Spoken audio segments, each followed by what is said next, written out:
Hei og velkommen til en ny stream. I dag så skal jeg ikke spille Skyrim, men jeg skal spille et spill som heter Doki Doki litteraturklubb. Jeg orker ikke å si det på engelsk siden det er litt stress. For dere som ikke vet, dette er la meg gjøre noe på Discord. Bare snakke med noen venner av meg om det at jeg skal og spille Doki Doki. For dere som ikke vet, hvis du har depresjon eller noen andre ting, eller hvis du har lyst til å spille dette spillet selv, siden det er helt fantastisk og det er gratis på Steam, ikke se på den streamen, ikke tenk at det er lurt da, siden dette spillet ser kanskje veldig uskyldig ut, men ting blir ille. Først så skal jeg bare åpne properties, og så local files, browse local files, siden dette skjer i ekte alt det der, så ja. Eller det skjer inne i denne her også. Så ja, dette kommer til å bli veldig interessant for meg, siden jeg er en person som er redd for horrorspill og alt det der. Jeg blir sykt redd av sånt. Så jeg kommer mest til å dø på innsiden, men det får jeg det. Jeg bare ordner litt på siden og alt. Jeg sa at jeg har gamefiles klare. Ok, så det begynner å åpne seg nå. Doki Doki Literature Club. Det er et avansert ord. Det ser så glad ut alt det der. Dette gamet er ikke suitable for unger eller de som blir lett disturba. Ja, det må dere også huske på. De som blir plaget av anxiety eller depresjon, kommer ikke til å ta en trygg erfaring å spille dette spillet, eller å se på det for deres saks skyld. Vær snill gidder ikke å lese opp den der. Ja, jeg er i hvert fall 13 år. Og ja, jeg kan vel sikkert klare dette. Grunnen til at jeg velger å streame dette her så sent forresten, for det som lurer, så er det fordi at jeg får gjøre det skumlere. Skal jeg ordne det med fullscreen og alt det her, settings. La meg bare gjøre sånn, en fantastisk musikk. New game! Ok, da får det bli bear. Siden bjørn ikke fungerer, eller bjørn er for min del. Jeg kommer til å lese på engelsk forresten. Hello there, Sapper. Det er 3 som ser på. Nanny. Hey! I see an annoying girl running towards me from this distance. Eller, jeg skal oversett til norsk, siden dette er jo en norsk kanal. Jeg ser en irriterende jente løpe mot meg fra langt vekke, og også vifte med henne som om i lufta, som om hun er helt annen hva oblivious er, til hva slags sånn oppmerksomhet hun kanskje dra til seg selv. Eller motovlogs. Den jenten er Sayori, naboen min og gode venner siden vi har vært barn. Du vet, den vennen som du aldri ville tatt og tro at du skulle ha, og som bare fungerer siden dere har kjent for hverandre så lenge. Vi pleide å gå til skolen hver dag sånn som dette, men rundt high school så begynte hun å forsove seg mer og mer, og jeg ble etter hvert lei av å vente. Men hvis hun kommer til å jage meg som dette, så føler jeg nesten at jeg vil at jeg løper vekk. Men jeg bare puster ut og står stille foran sånn der, hva heter det? Sånn, der det er striper på veien som folk kan gå over, ikke sant? Ja, det skjønner hva jeg mener. Og la Sayori og komme opp til meg.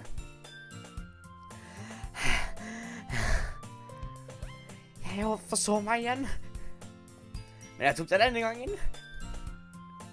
Kanskje, men bare fordi at jeg fant ut at jeg skulle stoppe og vente på deg. Du sier det som du tenkte på å ignorere meg. Det er slemt, Bear.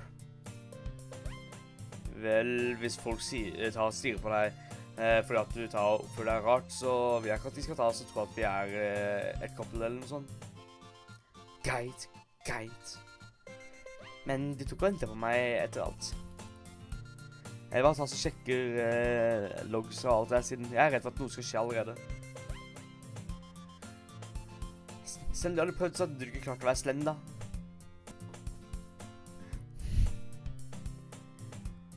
Hva enn du sier, Sayori. Åh, det ganske glad musikk og alt det. Dette bra. Vi går over gata sammen og kommer oss til skolen. Når vi kommer oss nærmere, så begynner gatene å bli mer og mer fylte med andre studenter som kommer for å gjøre sitt daglige ting. Forresten, Bear, har du funnet ut av en klubb å ta oss og bli med på en, da? En klubb? Jeg har sagt det allerede at jeg er ikke interessert i å være med i noen klubb eller noe sånt. Så bare sjekke ting. Ups. Ja, det tenkte jeg ikke helt på.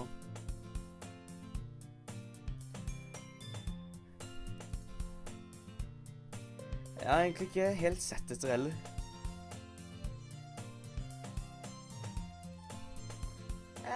Det er ikke sant.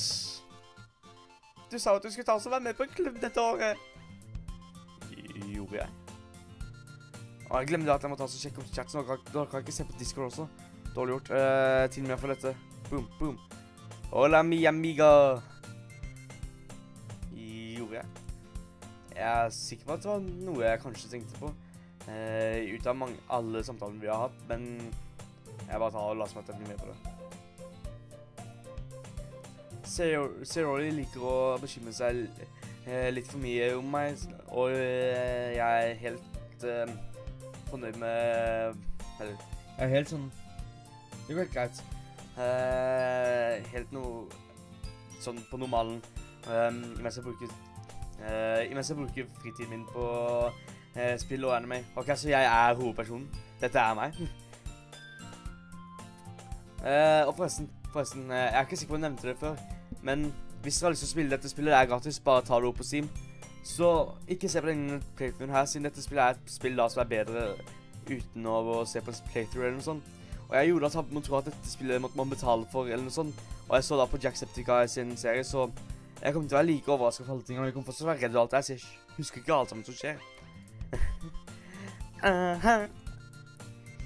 Jeg bare snakket om hvordan jeg er bekymret for at du ikke vil lære hvordan man tar og sosialiserer, eller har noen skills før college. Gleden din er veldig viktig for meg, vet du. Og jeg tror du er glad nå, men jeg ble dødd av tanken om at du skulle bli hva enn det er. I noe få, bare fordi at du ikke er vant med den ekte verden. Du stoler på meg, ikke sant? Don't make me...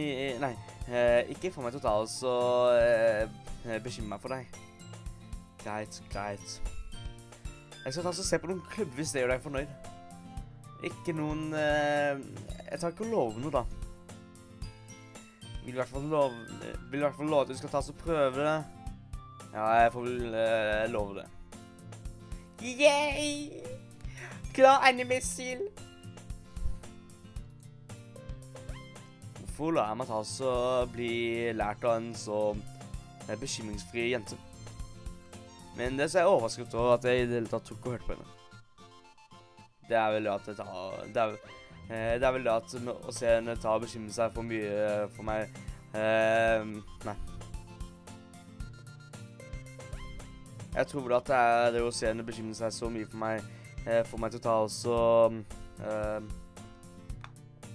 Ok, vet du, jeg begynner heller å lese med engelsk. Jeg tror at det tar også fungerer mye bedre.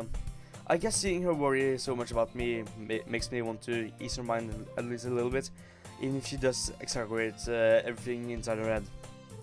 Mange vanskelige ord, ja. The school day starts... The school day is as ordinary as ever, and it's over before I know it. Det skjønner engelsk, ikke sant? Håper det i hvert fall det. After I pack up my things, I stare blankly at the wall, looking for an ounce of motivation. Hei, Spotify... Hei, Spotify... Hva er det som skjer her? Nanny? Hva er det som skjer? Hvorfor er det fullt av folk i chatten plutselig? Og så plutselig bare kommer folk bare, hei, Newberg. Randulle, Kølle, Newberg. Hege, Newberg. Kattekryp, kattekryp, Nanni? Vent hva, dette må jeg faktisk ha så sjekke, for nå ble jeg forvirret her. Nå må jeg sjekke... Hæ?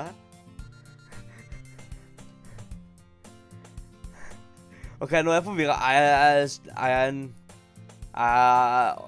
er forvirret.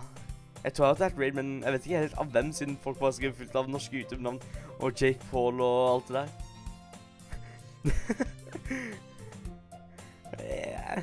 What?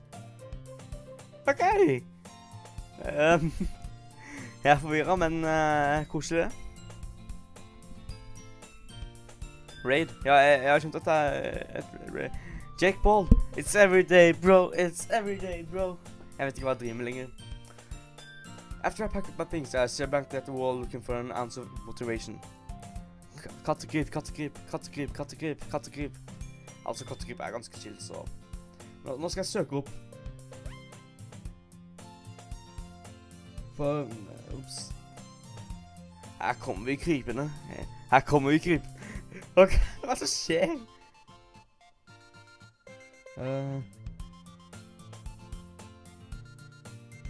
Ok, jeg er forvirret. Her kommer vi krypende. Ok. Hæ? 21 som ser på? Nanni? Ok, nå skal jeg ta og sjekke kattekryp sin stream, siden dette ser ut til å være hovedtema av de som folk snakker om. Og han er direkte akkurat nå. Skal bare ta og skru av volumen på alt det. Jeg blir raidet av kattekryp. Hvordan? Ok, jeg tar frem katten nå.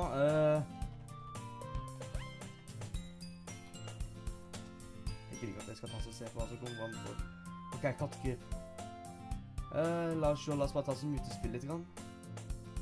Open volume mixer. Ups, jeg har feil tab. Unnskyld for det. Ok, Fortnite med kattekryp, dette blir veldig gøy. Her kommer vi krypende, vet du. Burde sjekke den ut. Jeg skal holde litt rundt deg, fordi det virker så koselig. Sånn, dude. Yeah. Hæ? Ja da! Det her er bra. Jeg har blitt streamsnipet av kattekryp. Nå sitter vi sammen og chiller. Legenden! De to sitter her og chiller på din stream. Ja da! Jeg holder rundt deg også, kattekryp. Fordi det virker så koselig. Sånn, nei. Nå glemmer jeg meg. Nei, nå var det flaut. Det er flaut at du ser på. Det her er bra. Ikke se på meg. Kattekryp, legenden! De to sitter her og chiller på din stream. Ja da! Nå var det veldig mye meg her. Nei. Nå glemmer jeg meg. Nei, nå var det flaut. Det er flaut at du ser på. Det her er bra. Ok, altså det er legende. Tusen takk for dette, kattekryp. Hvordan fant du det helt av streamen? Jeg må nesten ta så... Unnskyld at det blir litt ekko og sånne ting, men jeg må nesten ta så... Jeg er forvirret på så mange måter nå. Hvordan fant han i det hele tatt streamen? Det er skummelt når folk kommer og ser på meg. Tusen takk for dette, kattekryp. Det var bare hyggelig, dude. Jeg drar videre nå. Alle som har lyst til å følge med på han her, alle som har lyst til å følge med på han fyren som streamer her, han heter Bjørnearmeen Gaming, norsk gaming. Hvis du har lyst til å følge med på han, bare trykk på abonner, og så snakkes vi! Bjørnearmeen Gaming. Nå drar vi videre. Ha det bra. Det var bare hyggelig, dude. Tusen takk, kattekryp. Jeg ble litt oppkjalt av kattekryp. Hipster. Altså, dette er legenden selv. Kattekryp har chatet til meg nå. Ups, nå glemte jeg å skru på lyden. Unnskyld for det. Nå er jeg bare nervøs. Kattekryp, eller mener, ja. Nå er kattekryp på hjernen. Igjen, jeg er forvirret på så mange måter. Siri wants me to check out some clubs.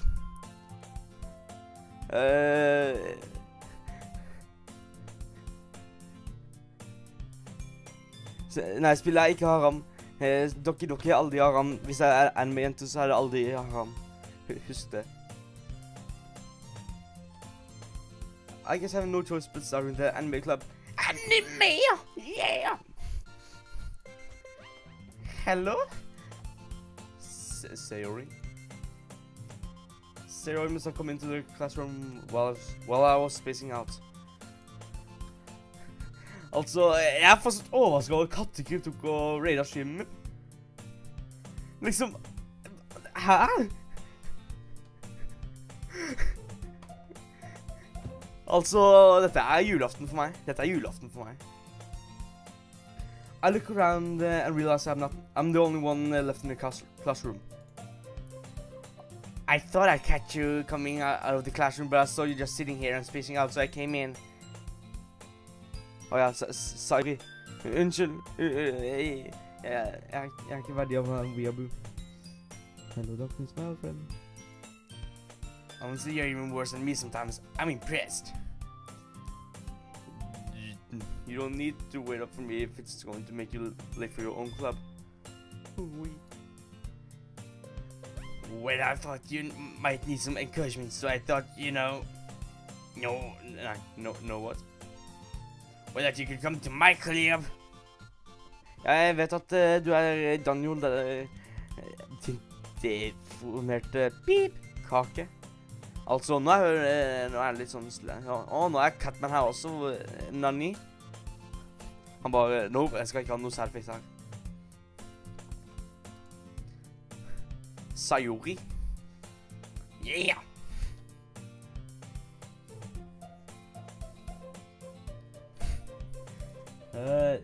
There is no way I'm going to your club. Meanie! Sayori is the vice president of the literature club. Not that I was ever aware that she had any interest in literature. Ja, jeg vet, og dette kommer til å bli mange skimer på en måte, siden jeg kommer ikke til å tørre å spille dette her over, ja. Det er et skummelt spill, så jeg kommer ikke til å tørre å spille hele greia på ett run eller noe sånt. In fact, I'm 99% sure she only did it because she thought it would be fun to help start a new club. Ja, du er veldig sen, Simon. Du er supersen. Og det er, jeg vet da, Daniel, det er så creepy.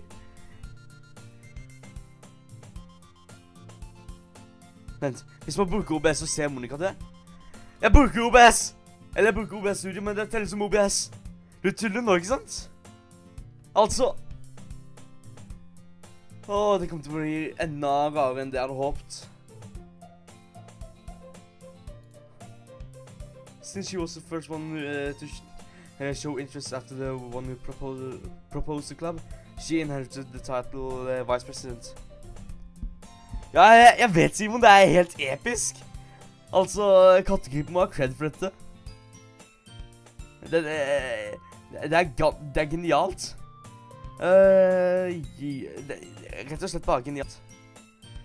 Ok, jeg sjekker disk-mobilen sin, ellers så får jeg se det mørke layer som er Steam.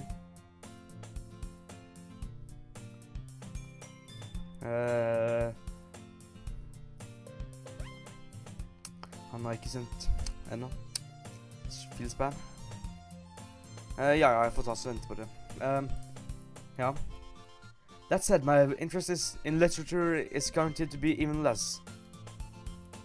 Yeah, I'm going to anime club. Det hadde jeg også gjort. I'm pretty good chapter HD. Jeg vet, få seg på meldingen, Daniel. Jeg føler meg bedratt. Daniel Vita K og bedrageri. Come on, please. Why do you care so much anyway? Well.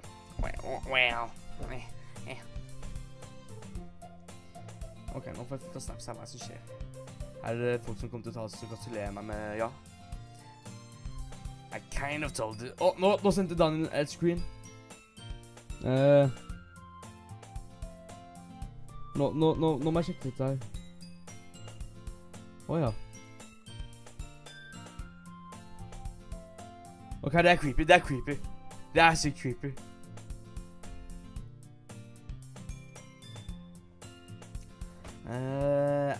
I kind of told the club yesterday I would bring in a new member. And Natsuki made cupcakes and everything.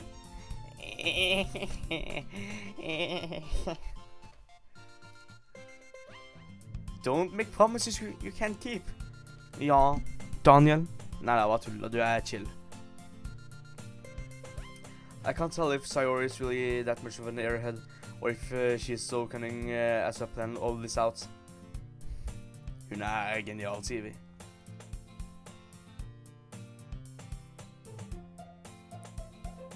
Altså, jeg har sett Jacksepticeye, jeg vet hva som skjer. Og Catman, ingenting slår waifuene i Doki Doki. Yuri, Sayori, Natsuki, og i hvert fall Monika. Bare Monika. Ja. I let out a long sigh. Fine. I stop by for a cupcake, okay? Yes, let's go!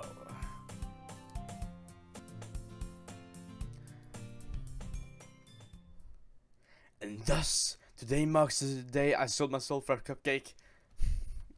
Jeg liker vitsene i dette spillet. Og generelt bare artstylen. Bare se på dette. Dette er vakkert. De som har laget dette er gode til å gjøre det.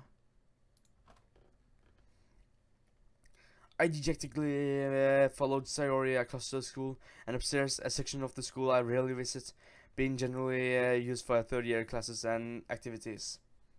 Sayori, full of energy, swings open the classroom door. Everyone, the new member's here. I told you don't call me a new member. I glance around the room. Welcome to the literature club. It's a pleasure meeting you. Sayori always says nice things about you. Seriously, you bad boy. Way to kill the atmosphere. Ah, Bear, what a nice surprise. Nani? Welcome to the club. ... All words escape me from this situation. This club is full of incredibly cute girls. Nani? Jeg synes en ambulanse bare kjører forbi med blålys alt der på. Sikkert noen som bare døde av dette spillet på grunn av søtheten. Altså, kattegrip er verdens beste versjon. Jeg er fortsatt overrasket over den der, ja, raiden. Første gang at jeg ble tradet av noen store folk eller sånn.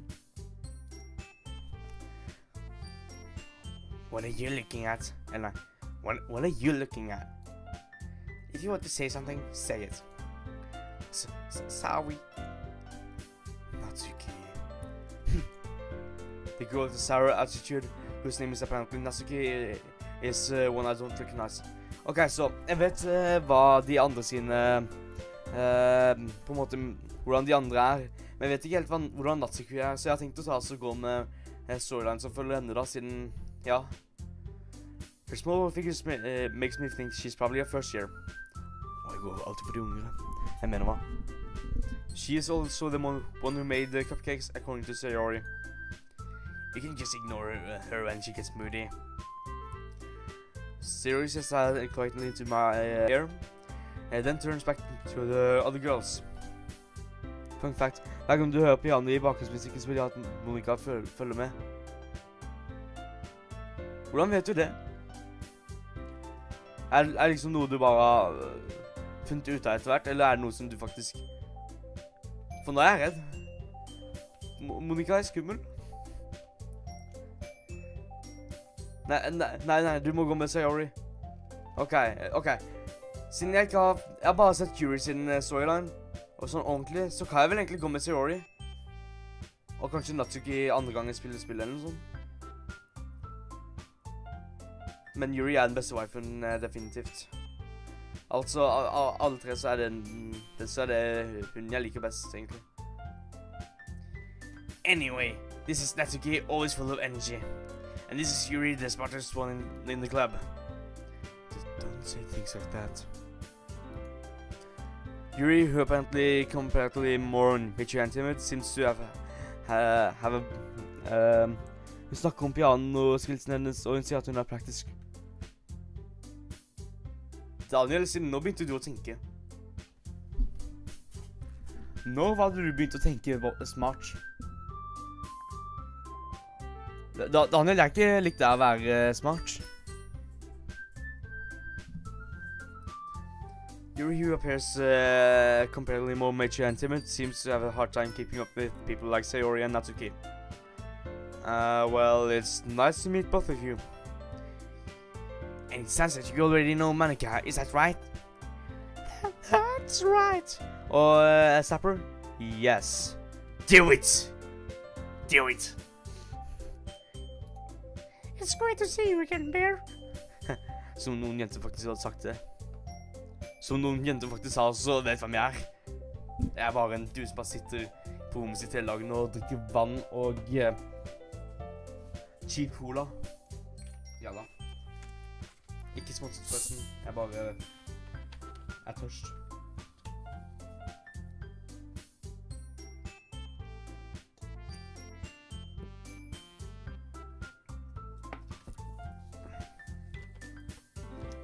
Cute anime girls, Sapper. Cute anime girls. Ok, så jeg har hørt ting som hun også være Well, we have infinite choices. Have it all. It's great seeing you again, Bear. Monica smiles sweetly.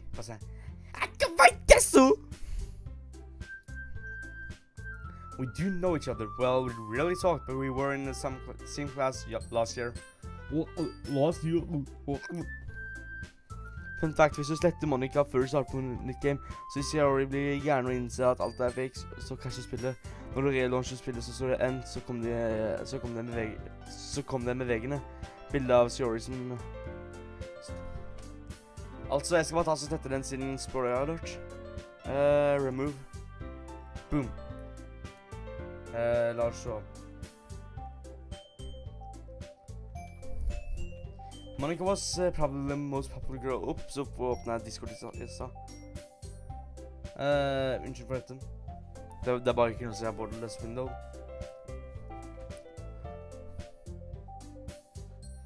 Monica was probably the most popular girl in class. Smart, beautiful, athletic. Basically, completely on my league. So having her smile at me so genuinely feels a little...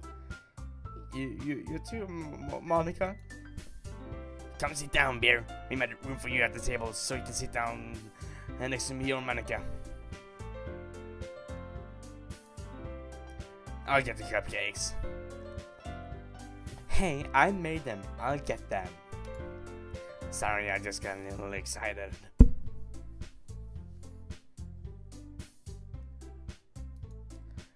Then, how about I make some tea as well? The girls have a few desks arranged to form a table. Det runde bord, som rundt, ut av firkantet bord. In anyways, as I already mentioned, it's been widened by so that there's one space next to Monica and one space next to Sayori. Sapper, it'll go on for a while, but it'll get worse. Trust me. It'll get worse. Scary worse. Natsuki and Yuri walk up to the corner of the room, where Natsuki grabs a wrapped tray and Yuri opens the closet. Still feeling awkward, I take a seat next to Sayori. Natsuki proudly marches back to the table, tray in hand. Yeah. Nah. Okay, are you ready? Ta-da! Yeah! Natsuki lifts the foil off the tray to reveal a dozen white fluffy cupcakes decorated to look like little cats.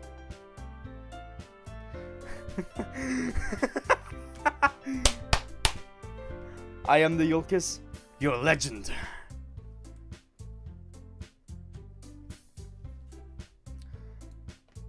The whiskeys are drawn with icing, and little pieces of chocolate were used to make airs. So cute! Jeg vet ikke hvorfor jeg har den stemmen til Sayori. Jeg bare ser for meg at hun er så skikkelig, ja. I had no idea you were so good at baking, Natsuki. Nei. Well, you know. Just hurry and take one. Hun er så skikkelig vampyter, egentlig. In this world of infinite choices, what will it take for me just have it all? Nå tar jeg frem sangen til og med. Nå er man klar for neste gang den begynner å spille. Sarah grabs one first, then Monica, I follow. Yuri is adopted. It's delicious. Sayori talks with her mouth full and has already managed to get icing on her face. I turn the cupcakes, I turn the cupcake around in my fingers, looking for the best angle to take a bite. Natsuki is quiet. Yeah, the senpai. What will it take me to have a special day in this world of infinite choices? What will it take just for me to Jeg bare gjør sånn. I can't help but notice her sneaking glasses in my direction. Is she waiting for me to take a bite? I finally bite down. The icing is sweet and full of flavor. I wonder if she made it herself. Jeg skulle ønske at jeg kunne gå for Monica. This is really good. Thank you, Natsuki. Og forresten, til dere ser på. Vær så snill, ikke vær de der folket som tar seg spoiler, siden dette spillet er best hvis man må gå inn blindt. Det sa jeg så er jeg dum nok, men hvis du ser på, vær som like spoil, siden ikke gjør det i noen spill generelt, men spesielt dette, siden her er det best hvis man går inn blindt og alt det her. Thank you, Natsuki. Nei, why are you thanking me? It's not like haven't I heard this conversation somewhere before? Made them for you or something.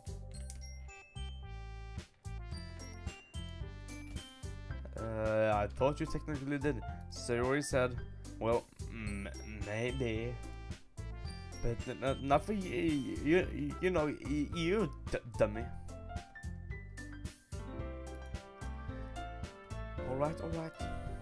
Alright. Lose you, ball! Yeah, oh yeah! I give up on Natsuki's weird logic and dismiss the conversation. Yuri returns to the table carrying a tea set.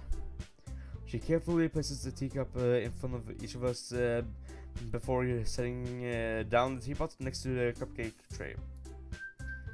You keep a whole tea set in this classroom? Oh, Yuri. Senpai!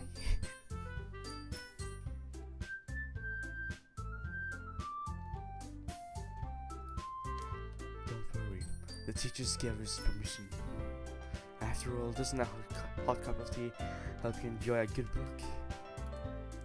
I guess. Don't let yourself get intimidated. Yuri's just trying to impress you. That's not. Insulted, Yuri looks away. Feels bad. I meant that you know. I believe you. Well, tea and reading might not be a pastime for me, but at least I enjoy tea. I'm glad. Yuri faintly smiles to herself in relief. Monica raises an eyebrow, then smiles at me. So, what made you consider joining a literature club? I was afraid of this question. Something tells me I shouldn't tell Monica that I was practically dragged here by Sayori. Well, I haven't joined any clubs yet, and Sayori seemed really happy here, so... That's okay, don't be embarrassed. We'll make sure that you feel right at home, okay? Og vent, jeg måtte altså sette opp så at jeg faktisk kan se gamefall, siden det er veldig viktig her, og jeg er redd for at jeg går glipp av noe. Så det er jo noe.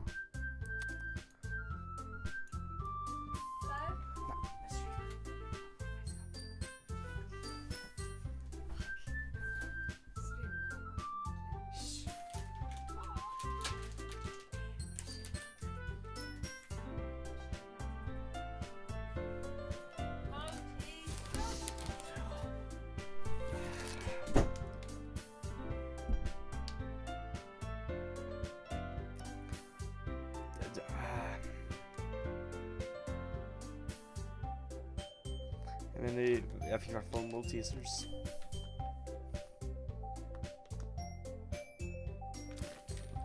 Vær så snill, spons meg Maltesers. Hva setter de der? Ok, ja, nå gamefiles og alt det klart. Doki Doki. Well, make sure you feel right at home, okay? As president of the literature club, it's my duty to make the club fun and exciting for everybody. Marius, dette noe du må se på. Det anime-jenter og alt det der. Jeg har gått et nytt level. Monica, I'm surprised. How come you decided to start your own club? You could probably be a board member of for any of the major clubs. Weren't you the leader of the debate club last year? You know, to be honest, I can't stand all the politics around the major clubs. It feels like nothing but arguing about the budgets and publicity and how to prepare for the events.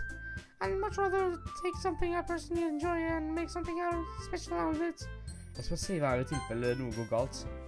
Boom. And if it requires others to get into literature, then I'm from fulfilling that dream. Du kan ta av og på huden. It's like literature. Det bare som hemmer til flere ganger, og det ikke unnskyld for det at det skjer noen ganger. Det ser ut den legger litt. Ok, nå den grei igjen. Ser det ut som.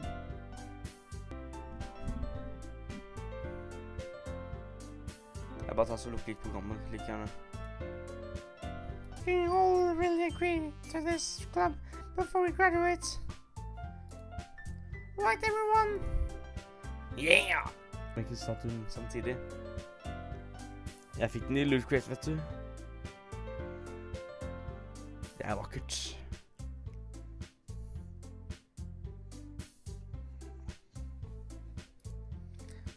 Everyone enthusiastically agrees. Such different girls, all invested in the same goal.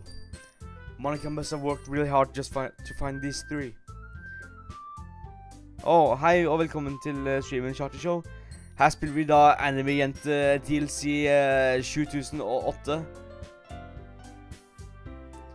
Maybe that's why they were also delighted by the idea of a new member joining. Though I still don't really know if I can keep up with their level of enthusiasm about literature. So, Bear, what kinds of things do you like to read? Well, considering how little I've read the past few days, or years, I mean, sorry, I don't really have a good way of answering that. Manga? I'm trying to listen myself, half joking.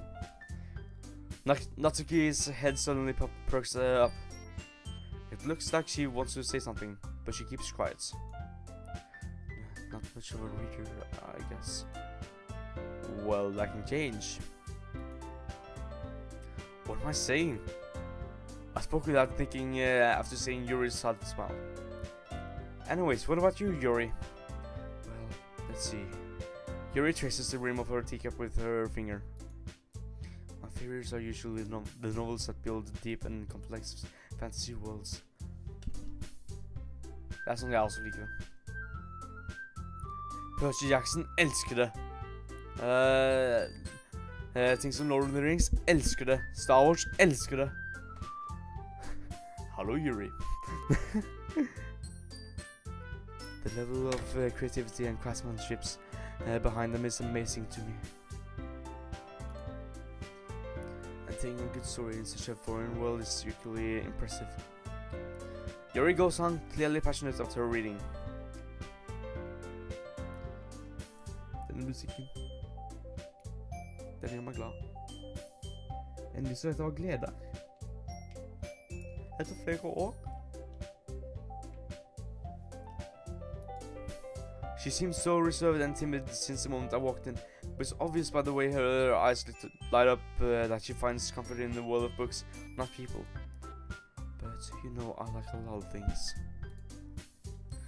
stories with deep psychological elements such usually immerse me as well.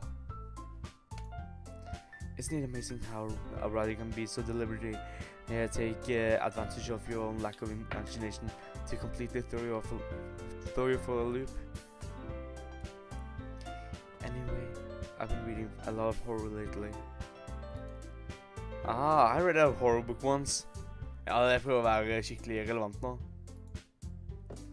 I desperately grasp for something I can relate to at a minimal level. At this rate, you might as well have a conversation with a rock. Jeg fikk en snap av en person som ikke pleier å sende meg snaps, så jeg får sjekke hva det er. Hvorfor sendte han en streak-melding til meg? Vi har ikke engang streak engang. Nanny.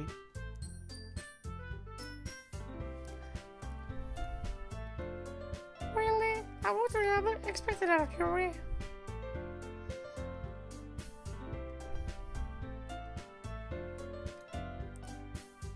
For some reason, for someone as simple as you. I guess you'd say that. But if a story makes me think, or takes me to another world, I can't really put it away. Surreal horror is often very successful at changing the way you look at the world, if only for a brief moment. I hate horror. Oh, why is that? Well, I guess. That's okay. I start off at me for a split second. Never mind. That's right.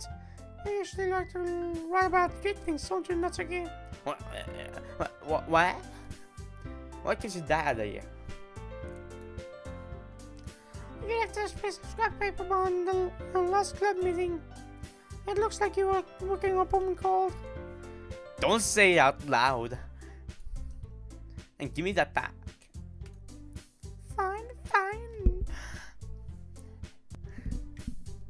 Ok, så langt har det ikke skjedd noe forandringer i gamefilene.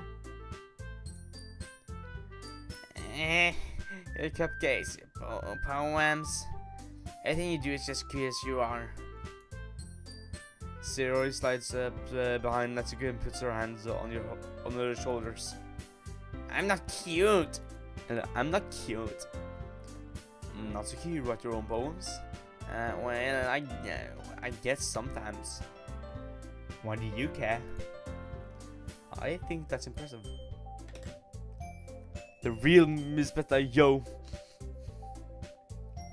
Why don't you show them sometime? Or share them?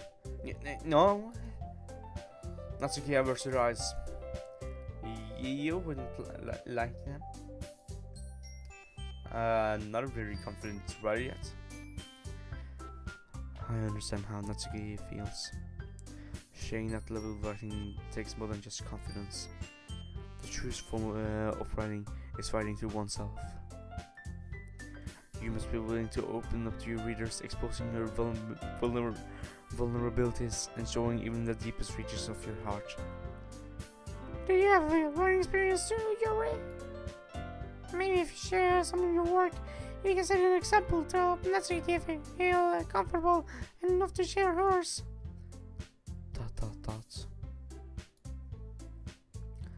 I guess it's the same for Yuri. I wanted to read everyone's poems. We all sit in silence for a moment. Okay. I have an idea, everybody. ... Question mark? Natsuki and Yuri look quizzically at Monica. Let's all go home and write a poem of our own. Then next time we meet, we'll share them together with each other. That way everyone is even. Now that we're a new member, I think it will get us all get a little more comfortable with each other and strengthen the part of the club. It's not right, Bear. Monica smiles warmly at me once again.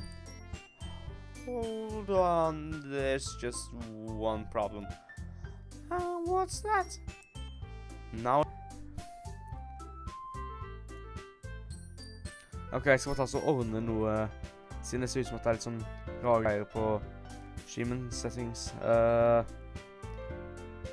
stream, nei det er ikke den, output, Jeg kan ikke gjøre noe med den også, jeg skyr meg egentlig, så vet ikke hvorfor jeg prøver. La oss se, boom, boom, ting går skrøra. Jeg må bare sjekke hvis det er noen som har prøvd å få kontakt med meg eller sånn.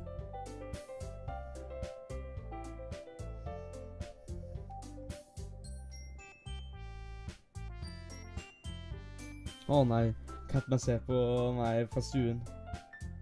Å nei, men å ja.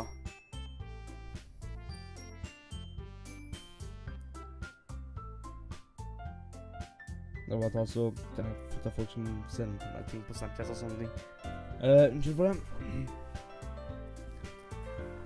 How am I supposed to make a clear-headed decision when it's like this?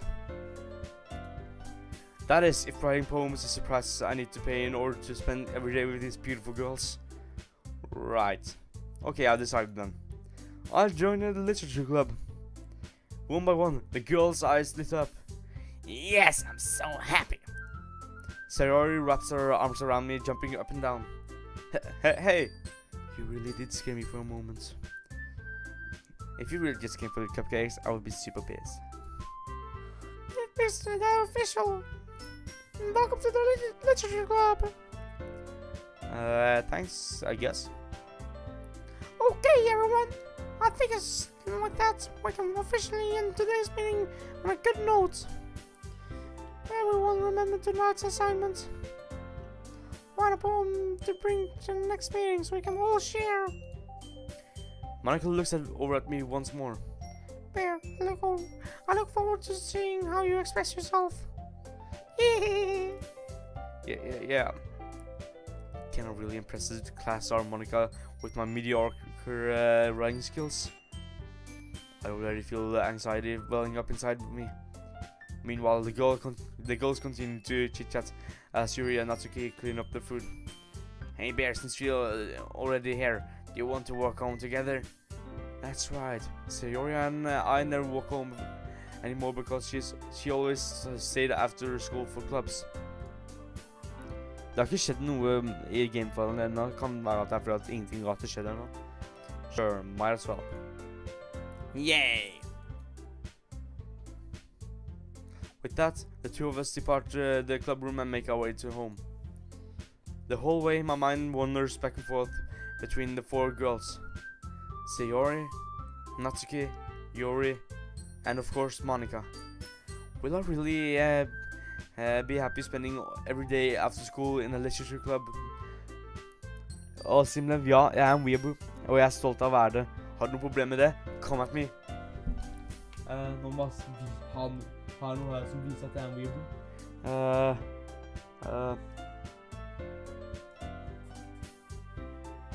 Jeg har ikke noe som viser at jeg en weeaboo, men sjokolade bra nok, ikke sant?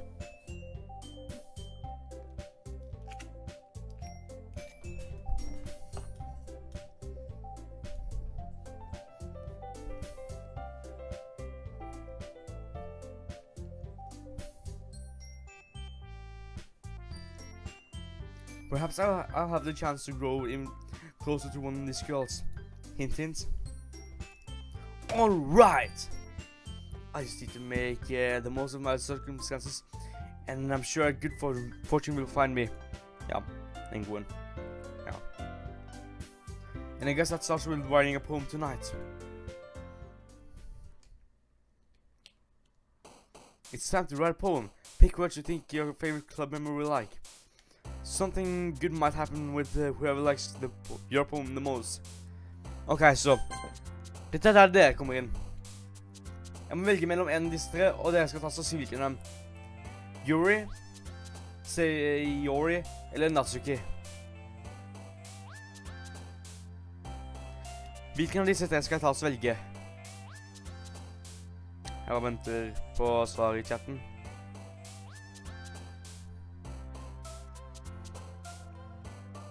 Eller det blir egentlig mellom Sayori og Natsuki sin.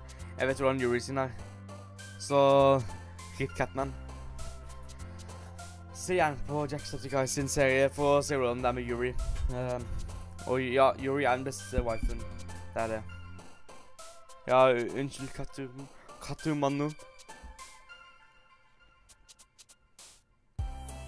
Ok, jeg tar så sjekker Discord også i tilfelle det er noen som har svart der. Ingen som har svart der. Ok, hvorfor er 3 notifications på YouTube plutselig? Hva er dette for noen galskap? Har jeg bare fått fullt av subs nå eller sånn? Jeg har fått 2 subs i løpet av på grunn av den her raiden. Ok, noen som skal svare i det hele tatt? Daniel? Nei?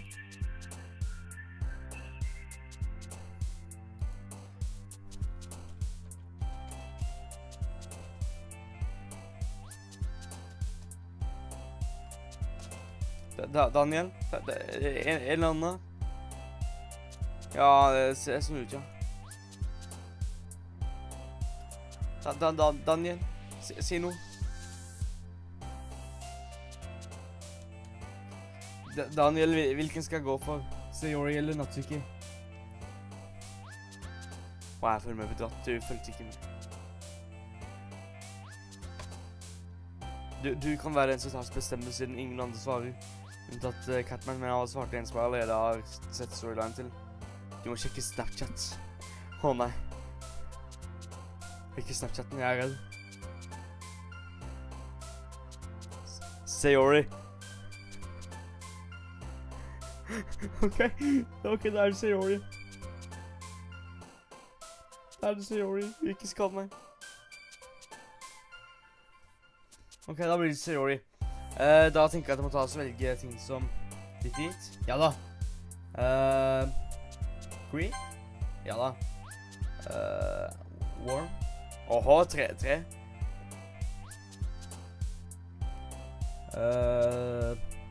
Hopeless. Ja! Ok.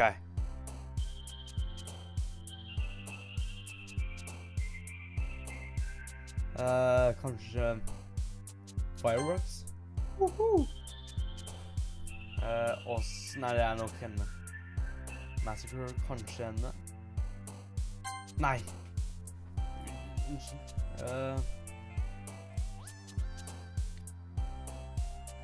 Hvor fort er nok henne som det Waterfall? Nei! Nei, jeg liker ikke dette. Gala Wonderful. Depression. Disaster? Nei. Squirrel? Nei. Swimsuit? Nei! Nei! Nei! Destin! Nei. Ok, det er ikke bra. Suicide? Nei!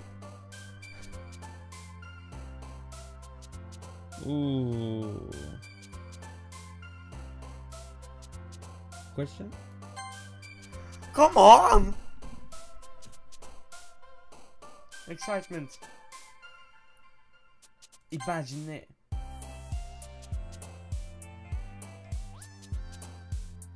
Raindrop. Du tuller med meg.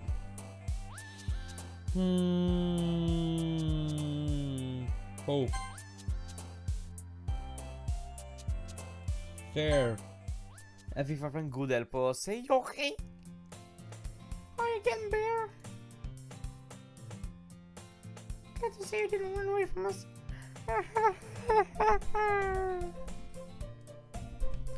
Nah, don't worry. I'm cool like that. Yo. This might be a little strange for me, but at least I keep my word.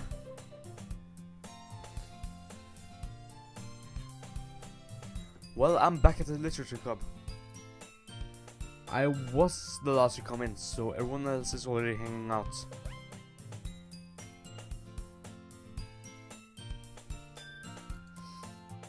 Thanks for keeping your promise, Bear.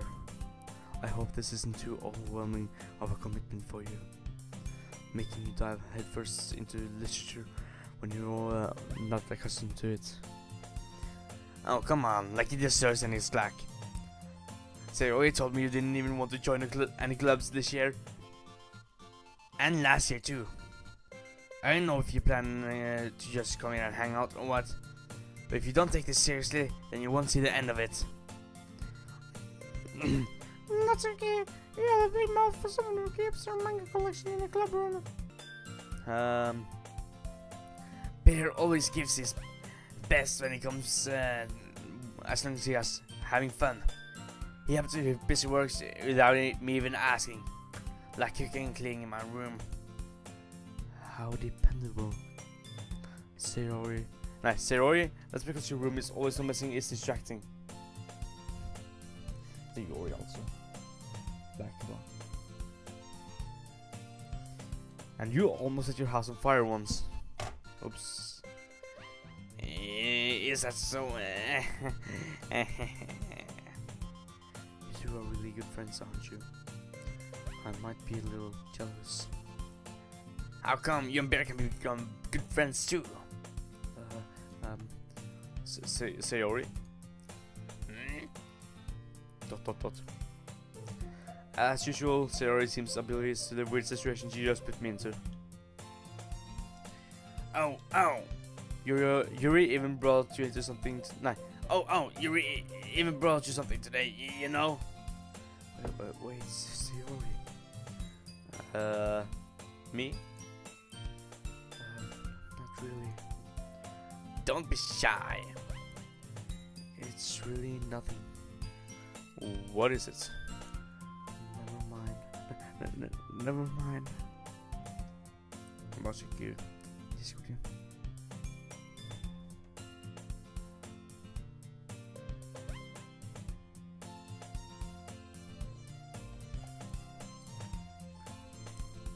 Say we made it sound like a big deal when it's really not. What do I do? I'm sorry, Yuri, I wasn't thinking. I guess that means it's up to me to rescue this situation. Hey, don't worry about it. Don't worry. First of all, I wasn't expecting anything in the first place. So any nice gesture from you is a pleasant surprise. It'll make me happy no matter what. Is that so? Yeah, I won't make it a big deal if you don't want to be. Yuri er så nervøs. Åh! Egentlig så vil jeg bare så skjønt. Alright. Well, here. Yuri reaches into her bag and pulls out a book. I didn't want you to feel left out. So I picked up a book that you might enjoy. It's a short read, so it should keep your attention even if you don't usually read. Ja, ja. Enig. And we could, discuss if we wanted. This is... How is this girl accidentally being so cute?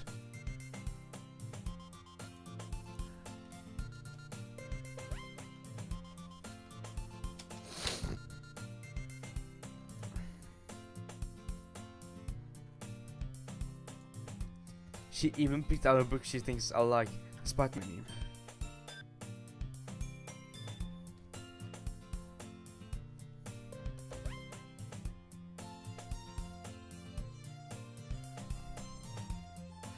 Yeah.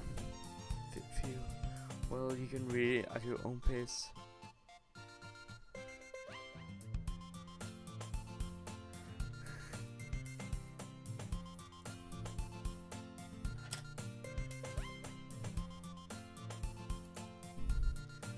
I look forward to hearing what you think.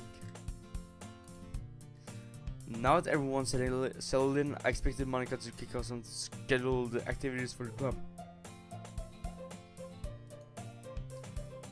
But that doesn't seem to be the case. Sayori and Monica are just having a serious conversation in the corner. Yuri's face is already buried in a book.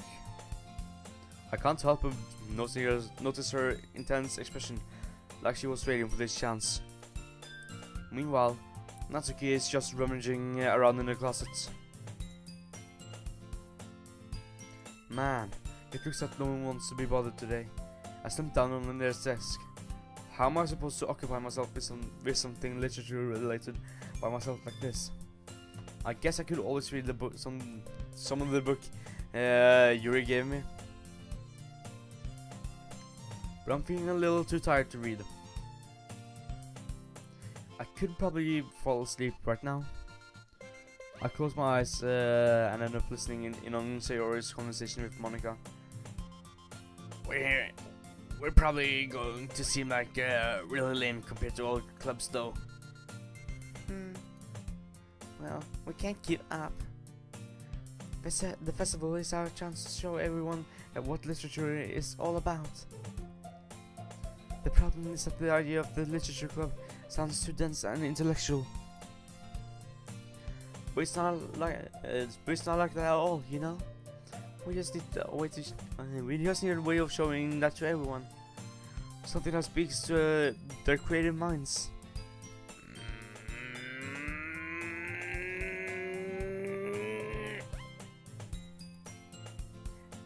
That doesn't solve the problem, though.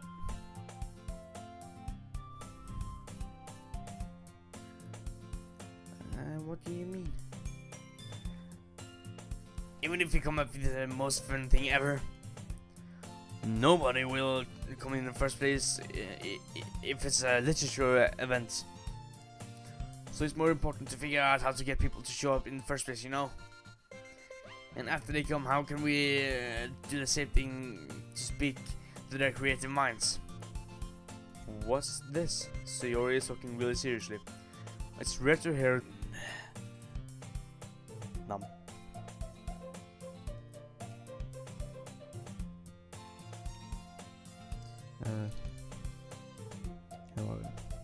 Leker med Widowmaker-statuen igjen. Jeg har hatt et stort problem. Man kan jo tenke nok at håret mitt er helt galt igjen, så jeg kan bare ta så. Ja da. Eller å ha ubra hår. Well, I guess we could.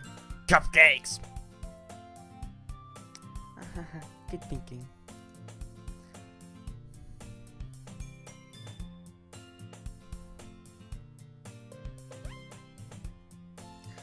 Natsuki would love to do that. Right, det var Monica nu. You're right. Natsuki makes the best cupcakes.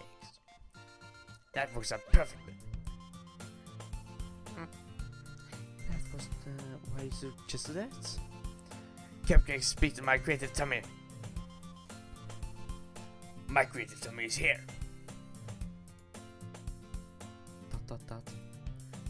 Cupcakes it is then.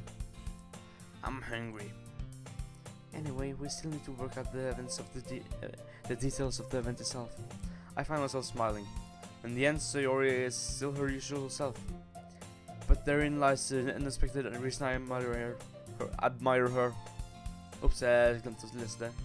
Sayori can put her mind to things and make them come to life. I suppose that's why I end up letting her get on my case about things.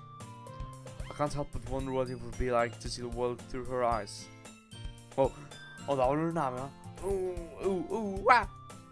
I opened my eyes to find Sayori's face filling my vision. I nearly fell off my chair. Sorry. Wait. Actually, I'm not sorry at all. It's your fault for sleeping like that. Jeg er en trøtt bjørn, ok? Det er egentlig vinter, og jeg skal ta hibernere. I stedet som å holde meg våken med sånne ting som dette. Jeg er ikke sponset.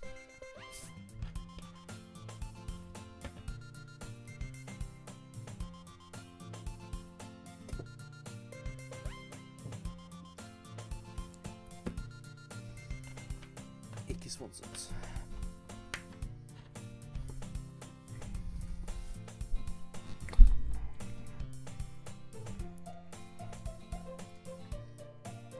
This is the napping club. Does our school have a napping club? You're saying a blit again, aren't you? Now that you're in a club, you're gonna have less time for anime, you know. You'll need to get used to it. Don't say that so loud. I glance over my shoulder to see if Monica overheard. It's true though. Yeah, I know. You're always looking after me, Sayori. It's what I do best. That's a problem. What about you? You look out for me better than you look out for yourself. You're still oversleeping every day, aren't you? Not every day. That's not very convincing. How many days this past week have you gotten up on time? It's a secret. I knew it. Come on. Bare se på det der. Det der er vakre selv. Dette må nesten ut på Snapchat. Hvem må være så skikkelig typisk person som har tatt ut alt på Snapchat.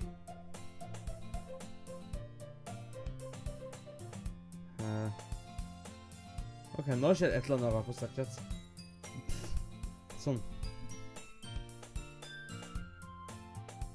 Ops.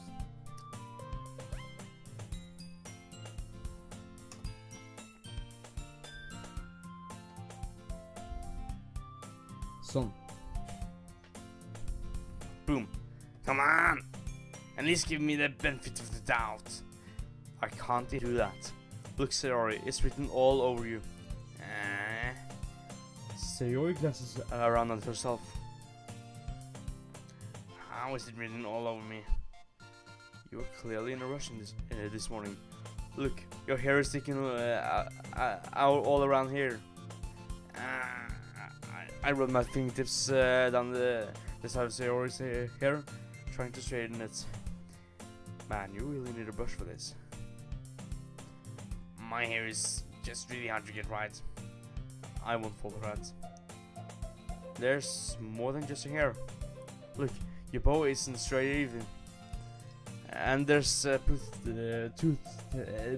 toothpaste stain on your collar right there.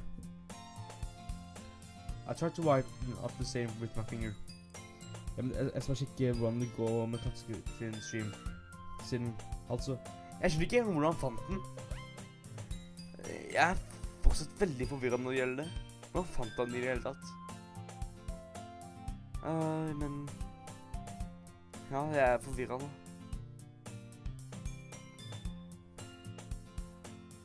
La oss se... Kattekryp. Jeg skjønner fortsatt ikke hvordan han fant det, eller noe sånt. Akkurat så har han en 3-times stream. Nå skal jeg ta så spol frem til sånn cirka da han var og så på meg. Var det da? Jeg tror at det var etter eller før. Ja, det var etter. Ok, så... Hva var det han hadde søkt på da? Altså når jeg investerer i investeringer. For nå er jeg forvirret.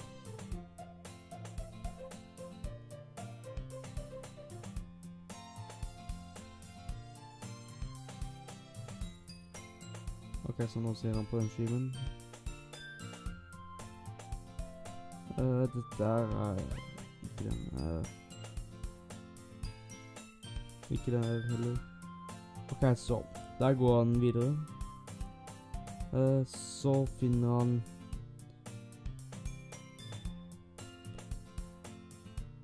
ok, så han bare søkte på norsk. Og så fatter han etter hvert meg.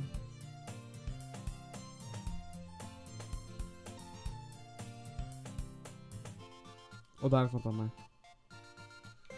Ok, nå skal vi gå.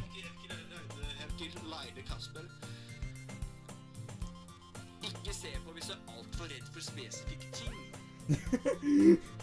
Åh, nei. Jeg er veldig nysgjerrig.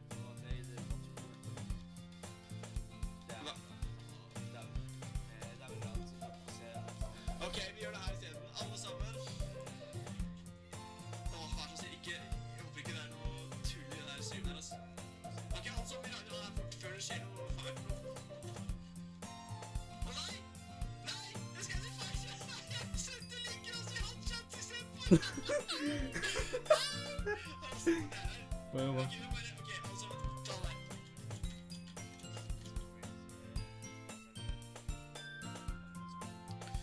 Ok, jeg tør ikke se på.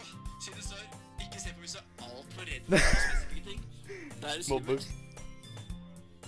Jeg lurer på om han så det at det plutselig trykket opp mitt plan og bare masse kjetting.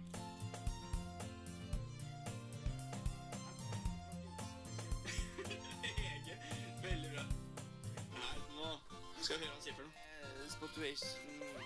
Nei, hei Spotify, hva er det som skjer her? Nani? Hva er det som skjer? Nei. Hvorfor flytter folk i chatten plutselig? Det er gøy, ass. Nei, dere ser det ikke. Hei, Newberg. Randulle kalle Newberg. Hege Newberg. Dere ser det ikke. Kattekryp. Nani? Vent hva, dette må jeg faktisk ha så sjekke, for nå ble jeg forvirret. Nå må jeg sjekke...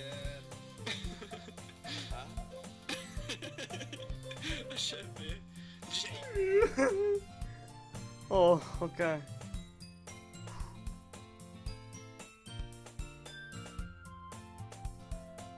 Ok, la oss fortsette med spillet. Altså, dette her kommer til å lage en video på. Kattekryp tok og raidet meg. Jeg kan allerede se viewsa komme inn. Jeg mener hva? Ok, la oss lese det han skriver. Det som legit er så pip, mind pip. Så gjør det at hun alltid ser sånn normal, glad, kreativ og så videre, men hun er egentlig severely depressed, mens det samme kan man relatere til RL, som gjør spillet mer creepy. Hun sier nesten aldri at noen er depressed, I'm alright. Unntatt de som kutter seg for null grunn. Ja, det er det. Dette spillet er litt som... Noen spill tar depression på veldig feil måte, og tar så få folk til å se depressed ut som veldig klart. Når de fleste egentlig er det uten at man kan se det. Og dette spillet her gjør det på en så fantastisk jobb. Og alt det der, det er liksom... Det er et bra spill. Hver slags spill hvis jeg kan, og hvis jeg tør, og sånne ting. Men uansett, I try to wipe off the scene with my finger. But no one embarrass you. Unfortunately, I don't win. Det er ikke noe å diskuteres. Dette er et bra spill. Carmen Bassa.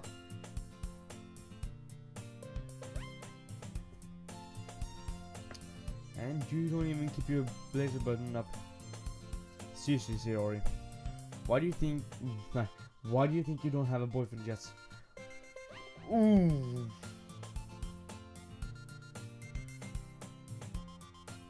Oi, oi, oi.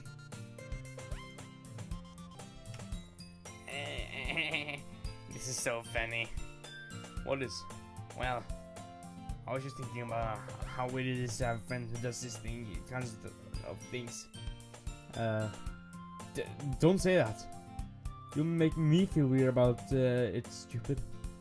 It's okay though. I'm happy we like this. Aren't you? I guess. Hey, be careful. The button might fall. Come on. Why is this one so hard to close? I struggled to fully close the button in her chest.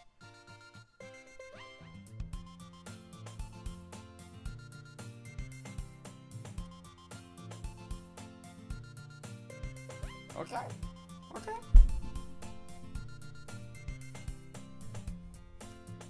Does this thing even fit you properly? It did when I bought it.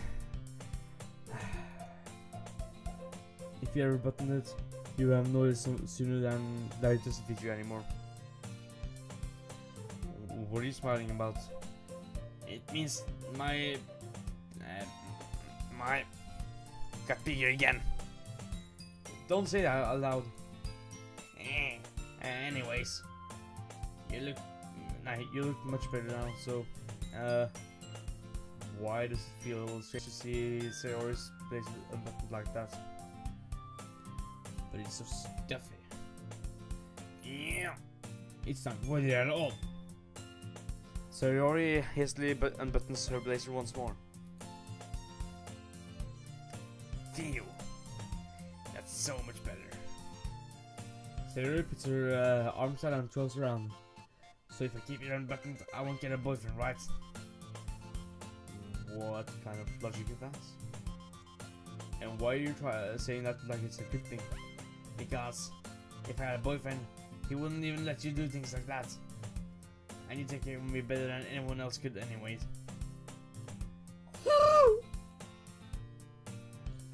So that's why I'm keeping it unbuttoned. Jeg har glemt å se gamefiles her. La oss håpe at det ikke har skjedd noe. Ok, det har ikke skjedd noe. Bare ta og sjekke litt ting. Ja, det har ikke skjedd noe. Ok. Det er bra.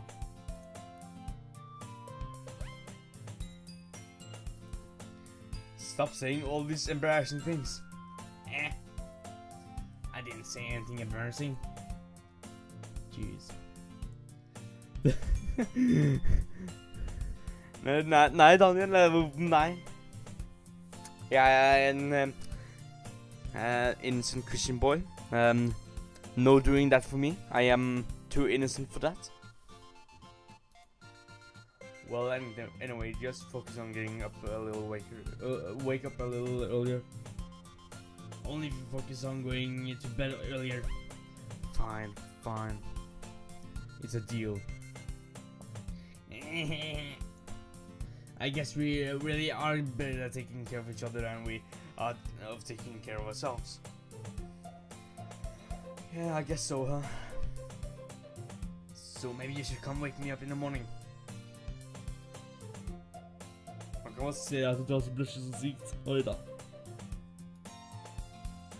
You're doing it again, Sayori. Oh, but I was joking that time. Man, it's impossible to tell with you sometimes. Okay, everyone. Monica suddenly calls out, "Why don't we share poems?" Nah. Why don't we share poems? We work now. Yeah! Bear, I can't wait to... Hva tror du nærmer meg til? Åh, nei. Bear, I can't wait to read yours. Yeah, same. I failed to sound enthusiastic, but Sayori still trots away to receive her poem. Oh wait, did you remember to write a poem last night? Yeah? My relaxation ends. I can't believe I agreed to do something so embarrassing. Nei, jeg skipper aldri. Sayori and Monica enthusiastically pull out their poems. Sayori is on a wrinkled sheet of loose leaf torn paper from a spiral notebook.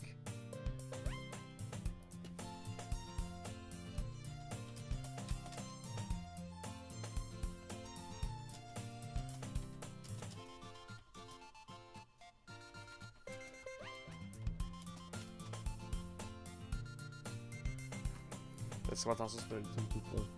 Det er så mye dårlige ting som kommer etter.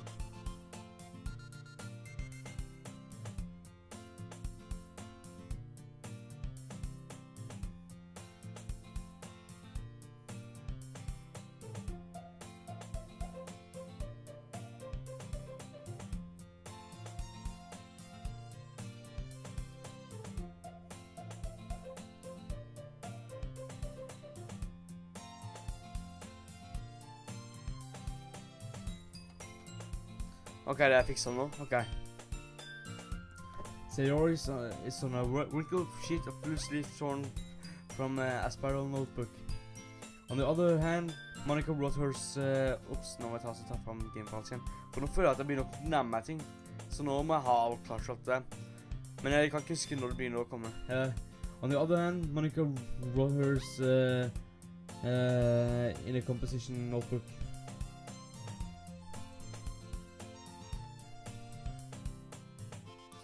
I can already see Monica's pristine handwriting from where I sit. Natsuki and Yuri reluctantly comply as well, wishing I glemte... Oops, det var ikke meningen. I do the same myself.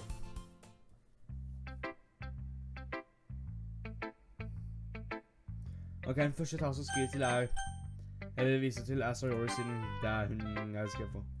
I'm definitely most comfortable sharing it with Sayori first. She's my good friend, after all.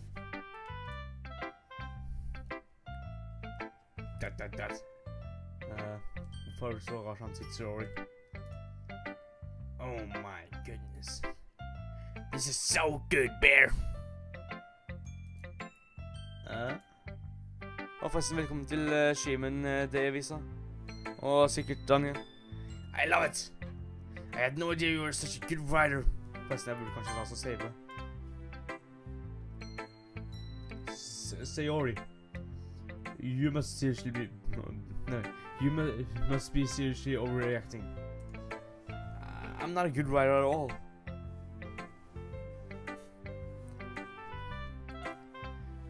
I honestly have no idea what I'm doing. Well, maybe that's why. Because I have no idea what I like either. Jeez. I'm sure Yuri's opinion has to be a little more constructive than this. Altså, definer de spesifikke tinga, Jan. For nå er jeg nysgjerrig på hva du mener. Maybe even Natsuki's. Are you sure you don't like it? No. Are you sure you don't like it just because I wrote it? Well, I'm sure that's a part of it. I think I understand you better than a lot of other people, you know? So when I read your poem, it's not just a poem. It's a bear poem. Oh, det liker jeg. It's a bear poem. A bear poem. A magical bear poem.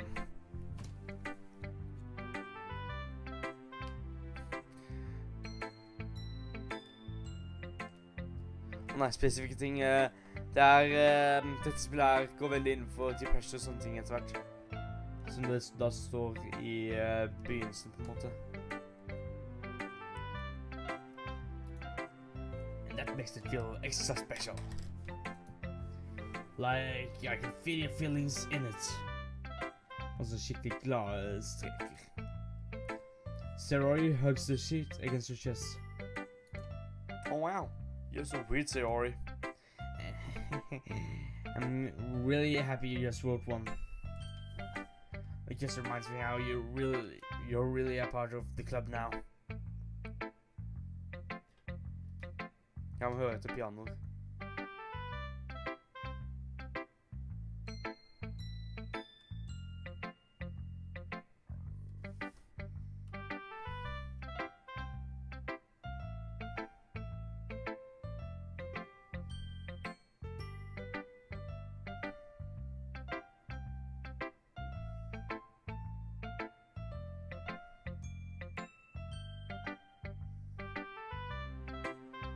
Jeg hører ikke at det messer opp eller noe sånt. Det er skikkelig chill, egentlig. Jeg bare tar så hører etter pianofeil eller noe sånt, siden Daniel sier at det skjer ting.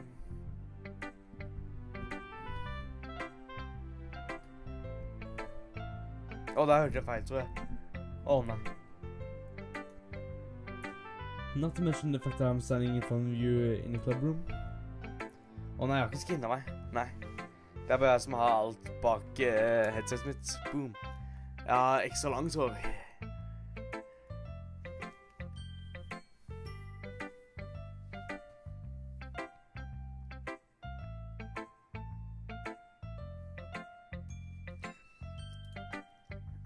Well, of course. I'm not really into it yet, but that doesn't mean I'll break my promise. See, it's like I said before, Bear. Deep down, you're not selfish at all, you know? Trying new things like this for other people, that's something only really good people do. Ja, jeg er en bjørn, visste du ikke det? Det er sånn at jeg har ikke noen voks i håret eller noe sånt. Dette her bare er galskap selv. Boom. Thanks, Sayori. Ok, jeg tror det har kommet noe nytt i loggen, men det har det ikke. I'm not sure if Sayori sees the full picture of my motive here. Ok, jeg må bare sjekke settings for jeg. Det må være, liksom... Jeg vil ikke ha det sånn. Men jeg vil ikke ha full screen heller. Jeg vil ha borderless window. Then again, I can't really deny that she's part of the reason I joined. Knowing how much this means to her and all. Yeah.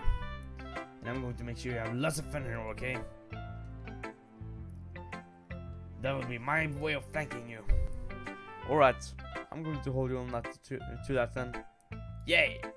Now, you'll read my poem too, right? Don't worry, I'm really bad at this. We'll see about that. Okay.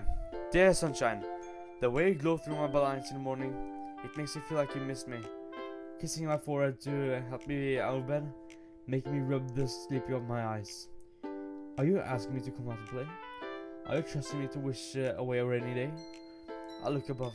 The sky blue. It's a secret, but I trust you too. If it wasn't for you, I could sleep forever. But I'm not mad. I have breakfast. Det er ganske fint, egentlig. Jeg må prøve å analysere dette sin. Ofte så er hvordan karakteren er sånn ekstra gjemt bak i poemet. Ok, så jeg føler at solskinn er på en måte en person, ikke så det er en metafor. Og at hvis det ikke hadde vært for en person, så hadde det ikke den som da er jeg-personen tatt og følt viljen til å ta oss og leve ordentlig, siden if it wasn't for you, I could sleep forever. Som at de ikke hadde tatt oss og orka å gå ut av senga hvis det ikke hadde vært for den personen. Og at solskinn tar oss og inkluderer dem på alt det der.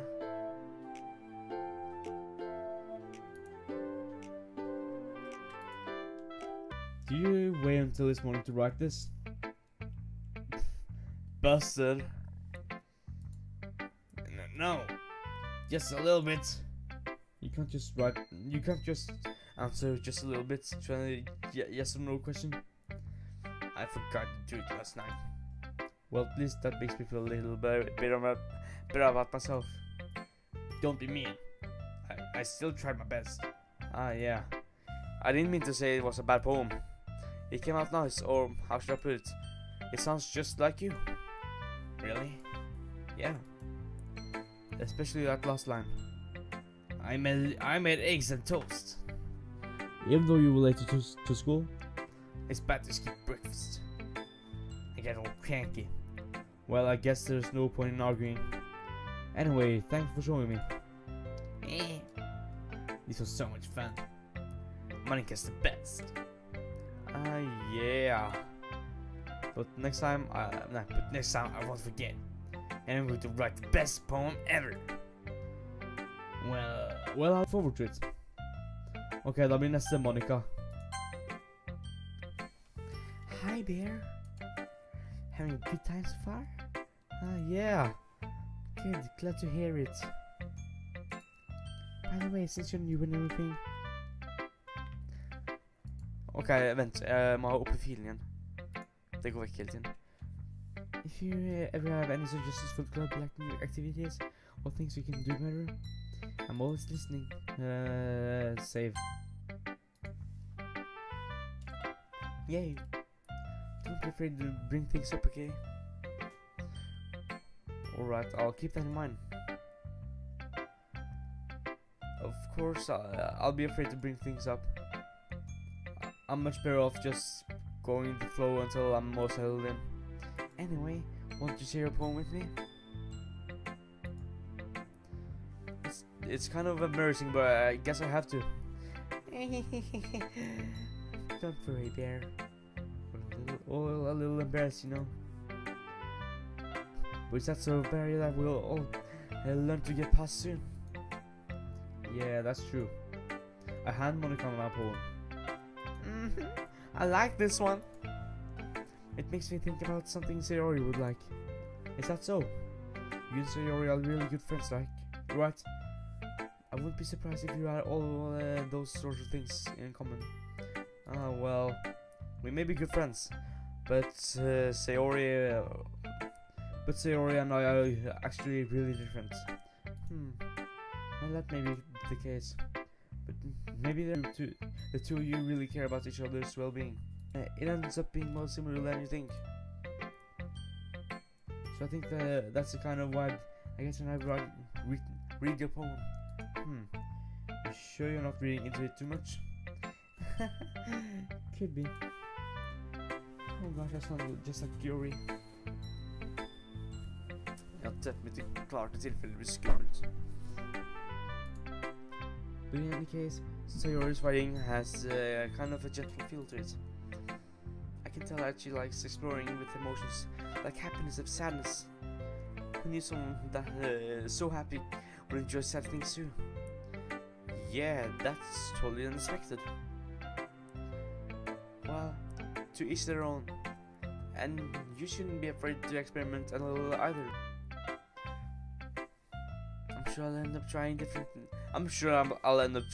different things a lot. It could take a while before I feel comfortable doing this. That's okay. I'd love to see you try new things. That's the best way to find the kind of sandwich that suits you. Everyone else might be a little biased towards their own kinds of styles, but I'll always help you find what suits you the most. So don't force yourself to write the way everyone else wants you to write. It's not like you have to worry about impressing them or anything. Jo, det er nettopp det, bro. Du vet ikke hvor vanskelig det er å ha waifus.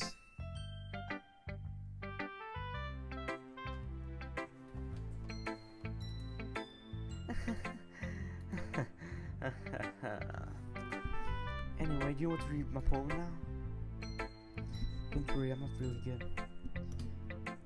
You sound pretty confident for someone who claims to not be very good.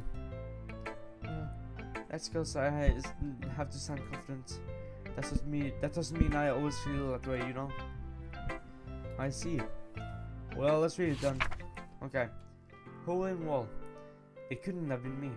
See the direction the spackle protrudes. A noisy neighbor? An angry boyfriend? I'll never know. I wasn't home. A peer inside for clue. No, I can't see. A real blind, like a film out in the sun. But it's too late. My retinas already scorched with a permanent copy of the meaningless image. It's just a little hole. It wasn't too bright. It was too deep, stretching forever into everything. A hole of infinite choices. I realize now, I wasn't looking in. I was looking out. And he, on the other side, was looking in. Dette er jo poetisk. Dette er poetiske greier, altså. So, what do you think? It's very free-form, if that's what you call it. Sorry, I'm not really the right person to ask for feedback. It's okay. Yeah, that kind of style has gotten pretty popular nowadays. That is, a lot of poems have been putting emphasis on the timing between words and lines. When performed out loud, it can be really powerful. Hva er det? Hva er det? Daniel, hva er det? Jeg er redd hvorfor skal du først beat, og så bear!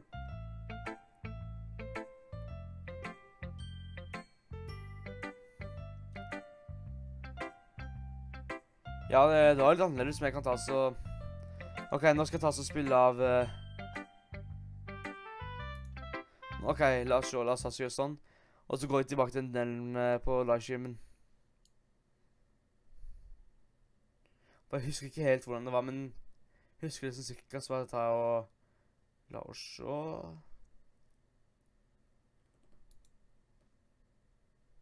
Neighbor?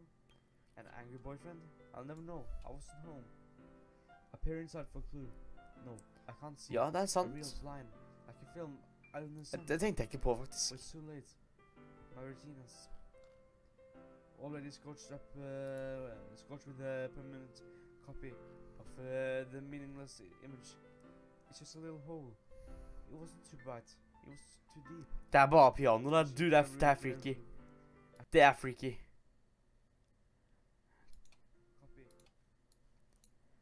Det er freaky da. Å nei.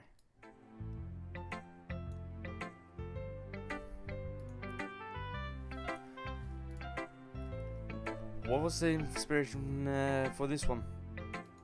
Jeg skal bare gjøre sånn at det er litt sånn ting å nei. Well, I'm not really sure how to put it. I guess you'd say I had some kind of epiphany recently. It's been influencing my poems a bit. An epiphany. Yeah, something like that. I'm kind of nervous to talk about deep stuff like that because it's coming out on strongly. Maybe after everyone is better friends with each other. Anyway, here's Monica's writing tip of the day. Sometimes when you're writing a story, a poem or a story, your brain gets too fixated on the specific point. If you try so hard to make it perfect, then you'll never make any progress. Just force yourself to get something down on the paper. Tidy it up later. Another way to think about it is this: if you keep your pen in the same spot for too long, you just get a big dark puddle of ink. Du, det er jo i den her sangen også, siden det er en sang om dette. Og så er nå skal jeg finne fram lyrikkene. La oss se.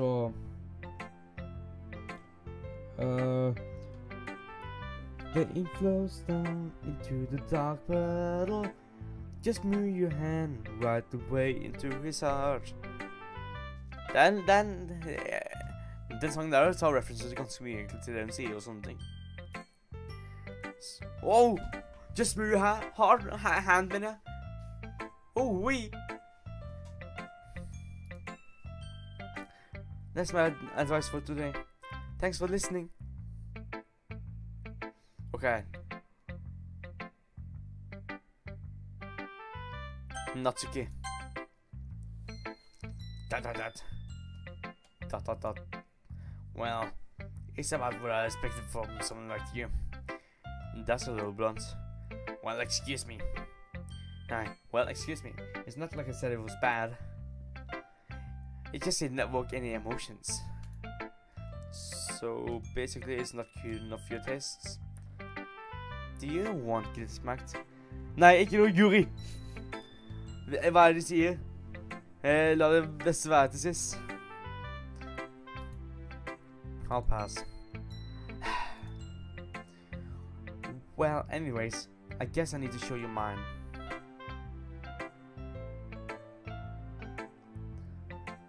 Not that you like it.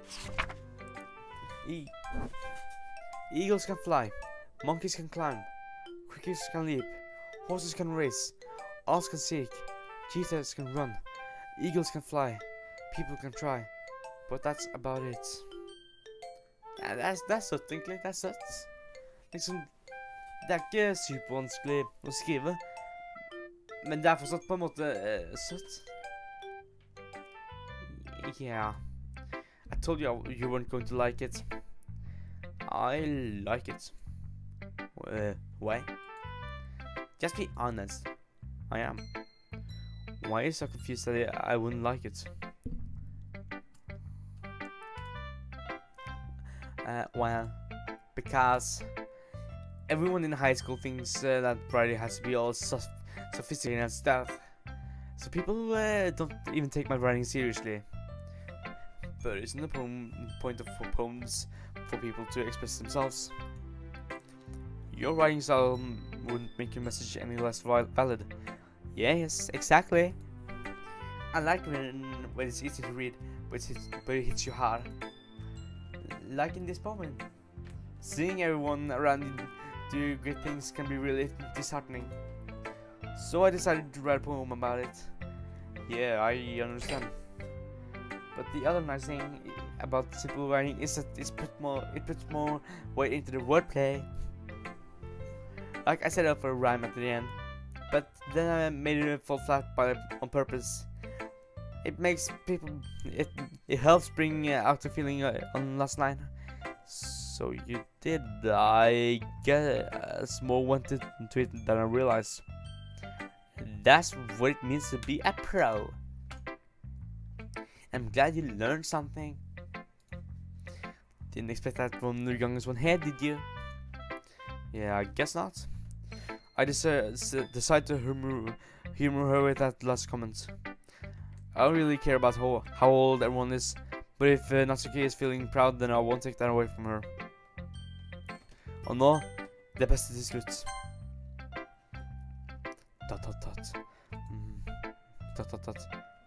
You researched the poem, and minute passes, more than enough time for her to finish reading. Oh, sorry, I forgot to start speaking. It's fine, don't force yourself. I'm not. I just need to put my words into my thoughts into words. Hold on. Okay. This is usually the first time I'm writing a poem, right? Yeah. Why do you ask? I'm just making sure. I guess that it might be after reading through it. So it's that bad. No. Did I just raise my voice? I'm so sorry. Yuri buries her face in her hair. I couldn't help but notice that it's been several minutes and we haven't really gotten anywhere. Nej, vänta, det var jag som bara sa det. Ja, eller tänkte. It might take Yuri a while to get used to new people. It's fine, I really didn't notice. What were you saying? Right, it's just that there are some specific writing habits that are usually typical of new writers. And having been through that myself, I kind of really learned to pick up on them. I think the most noticeable thing I recognize in new writers is that they try to make their style very deliberate. In other words, they tend to pick up on the writing style separate from the topic matter, and they form fits that two together. The end result is that both the style and the expressiveness are weakened. Once Yuri finds the train of thought, it's like her demeanor finally totally changes. The stammer is completely gone, and she sounds like an expert. Of course, that's not something you can be blamed for. There are so many different skills and techniques that go into writing even a simple poem.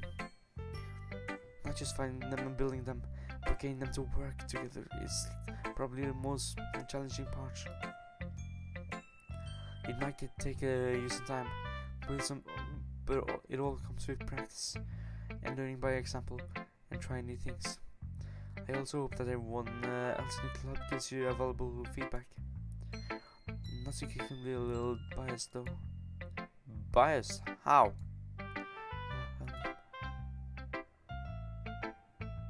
Well, never mind. I shouldn't be talking about people like that. Sorry. It's fine. I'm not really sure if Yuri is apologizing to herself, to me, or to Natsuki. Do you mind if I read your poem now? Please do.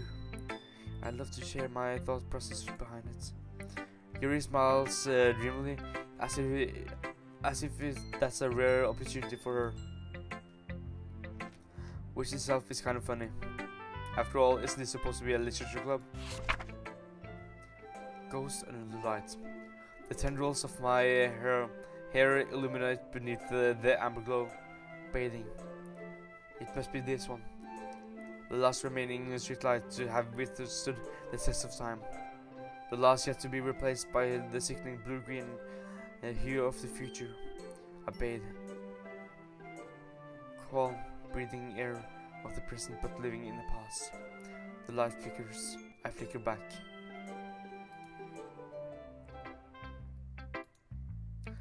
I'm sorry I have such a terrible handwriting. What? I wasn't thinking about that at all. But it took you such a long time to read. Well, I just don't really read script very often. I actually think your handwriting is pretty. That's a relief.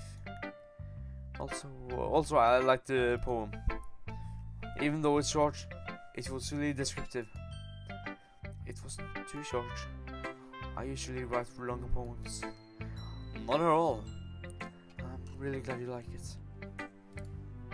I'll be honest.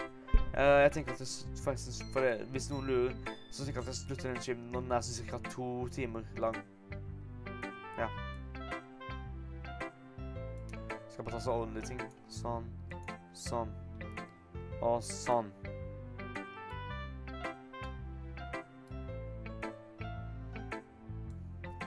Og så jeg bare ordner fullt av ting nå så at det blir greiest mulig på en måte. Sånn. Sånn. Sånn.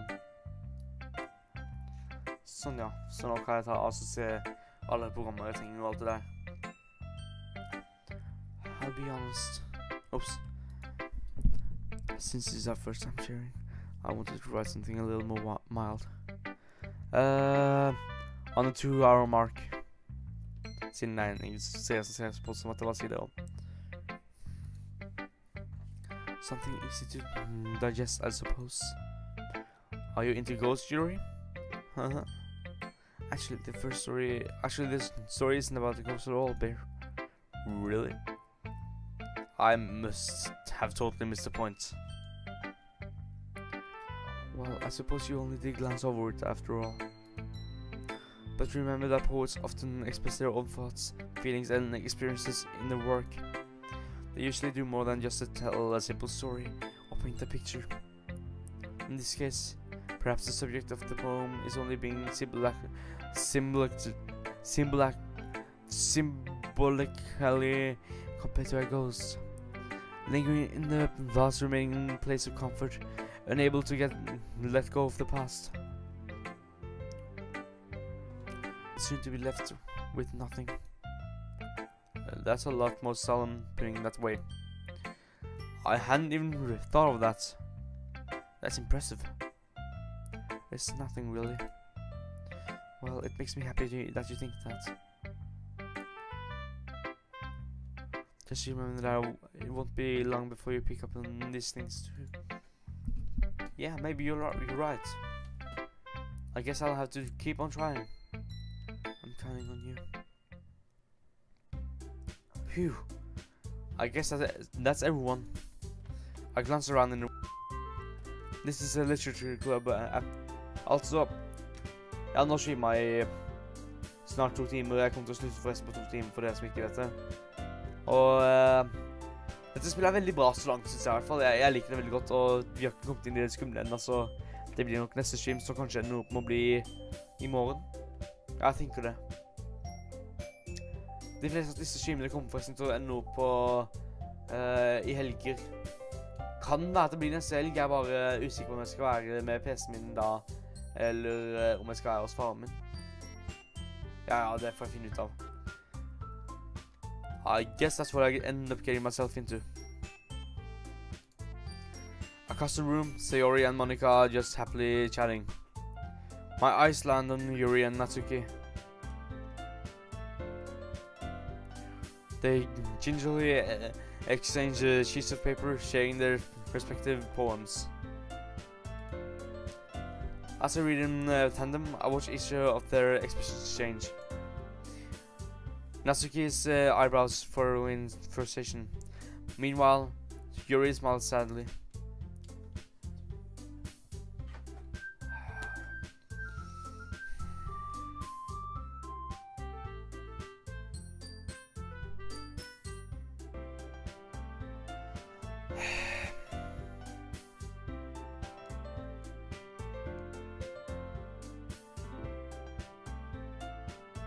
Så jeg skjønner ikke hvorfor folk ikke kan skjønne når man skriver at man ikke skal kontroll med. It's nothing. Natsuki dismissively returns the poem to the desk with one hand. I guess you could say it's fancy. Thanks. Yours is cute. Cute? Did you just miss the symbolism or something? It's clear about the feeling of giving up. How can that be cute? I know that. I just meant the language, I guess. I was trying to say something nice. You mean you have to try that hard to come up with something nice to say? Thanks, but it didn't really come out nice at all. Well, I do have a couple of suggestions. If I was looking for suggestions, I would have asked someone who actually liked it. Which people did, by the way. Sayori liked it, and Bear did too. So based on that, I'll gladly give you some suggestions of my own. First of all, excuse me, I appreciate the offer, but I've spent a long time establishing my writing style. I don't expect it to change anytime soon, unless of course I come across something particularly inspiring, which I haven't yet.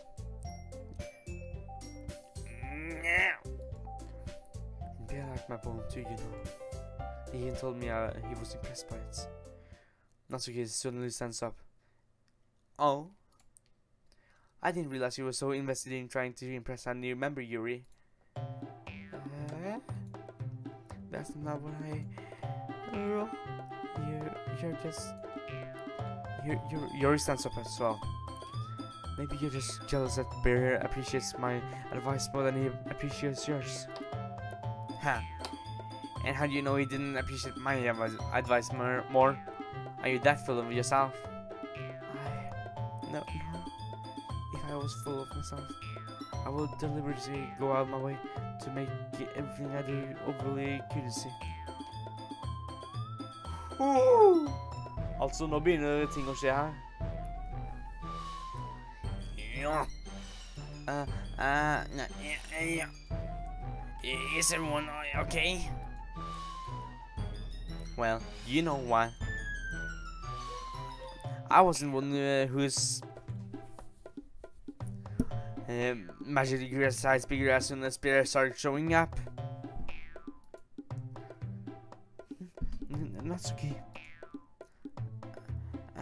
Natsuki, that's a little... This doesn't involve you. I only like fighting, guys. I only like fighting, guys. Suddenly, both girls turned towards me, as if they have just noticed that I was standing there. But Bear, she's just trying to make me look bad. That's not true. She started it. If she could get over herself and learn to appreciate that simple writing is more effective, then this would not happen in the first place. What's the point in making your poem so convoluted for no reason?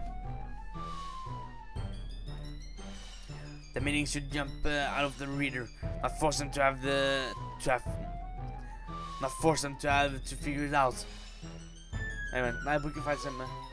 Help me explain that to her, Pierre. Wait. There's a reason we have so many deep and expressive words in our language. It's the only way to convey complex feelings and meaning the most effectively. Avoiding them is not only unnecessarily limiting yourself, it's also a waste. You understand it, right, Bear? Well... How did I get dragged into this in the first place? It's not I know anything about writing. But whomever I agree with, they'll probably think more highly of me.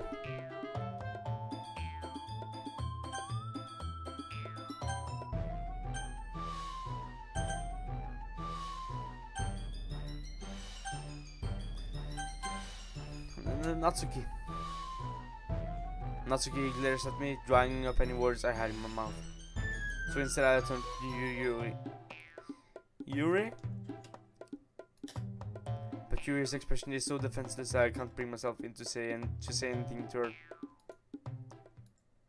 Sayori! Yeah. Everyone's fighting is making Sayori uncomfortable. How can the two of you keep fighting when you know you're making your friend feel like this? Bear. Well, that's a problem. It's not about her. I agree. It's unfair for others to inject their own feelings into our conflict. Yeah, unless Sayori wants to tell us. That's exactly why. Exactly why nobody like. Stop. Natsuki, Yuri, you guys are my friends. I just want everyone to get along and be happy. My friends are wonderful people, and I love them because of their differences. Natsuki's poems, they're amazing because they give you so many feelings with just few words. And Yuri poems are amazing because they paint the beautiful pictures in your head. Everyone's talented. So why were you fighting?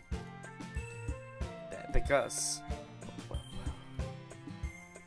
Also, Natsuki is cute and there's nothing wrong with that. and Yuri's beep are the same as they have always been.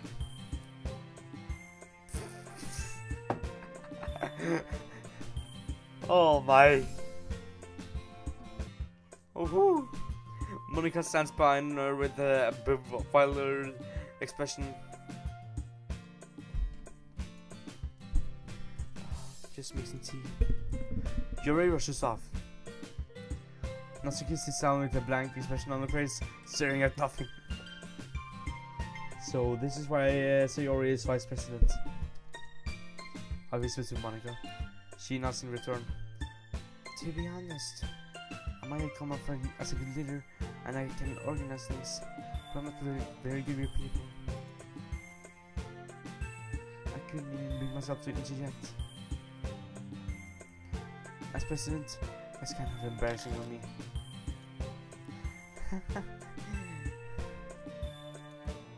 Nah. It's not like I can blame you. I wasn't able to say anything either.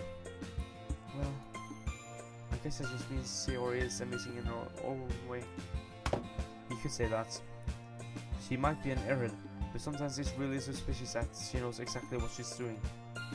I see. Take good care of her, okay? It's not. Such a genuine person really does make a good president, regardless of what she says. If only I could get the chance to talk to her a little more. Okay, everyone.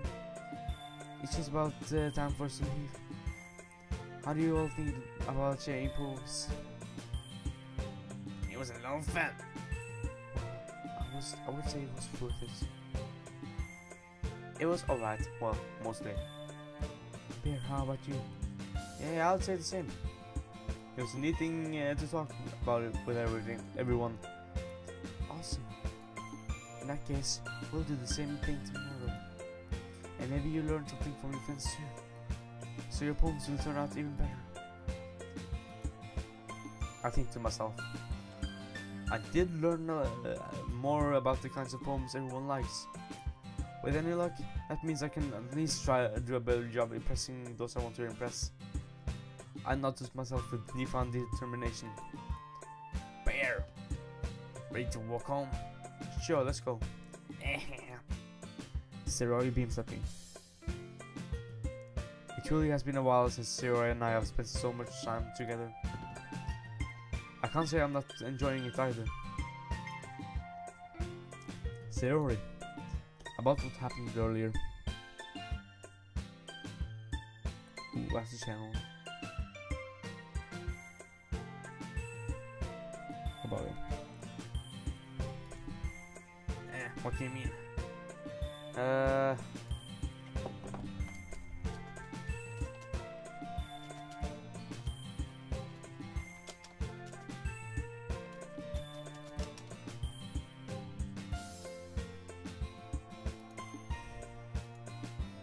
Well, you know about Yuri and Natsuki. Does that kind of thing happen often? No. That's really the first time I've seen them fight like that. I promise they're both wonderful people. You don't hate them, do you? No, I don't hate them. I just want your opinion, that's all. I can see why they make good friends with you. You know, Bear, it's nice I get to spend time with you in the club. But I think seeing you get along with everyone is what makes me the happiest. And I think everyone really likes you too. That's... every day is going to be so much fun. It looks like Sayori still hasn't caught onto the kind of situation I'm in. Sure, being friends with everyone is nice, but does it really need to stop there? We just have to see what the future holds, Sayori.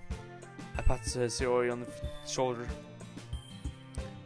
I said that more to myself than to her, but it's super easy to use Sayori as an internal monologue sometimes. Okay. Yeah, let's do this. Yeah! Let's make Sayori our waifu. Ok, så...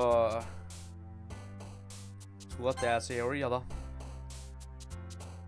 Ok, så det er henne der. Depression, det er Sayori.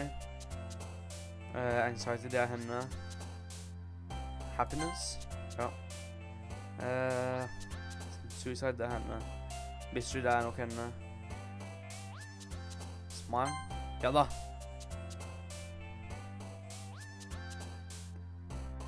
Special, ja da. Ok, så jeg vet at de lange og avanserte ordene er henne. Så cry, ja da. Daydream. Broken. Deter, jeg skulle tenke på at det var et langt ord. Destiny er vel sikkert henne. Firefly så ut som henne. Passion. Comfort.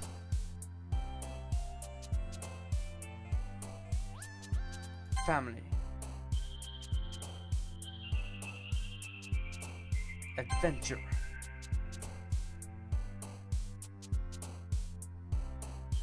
Rain.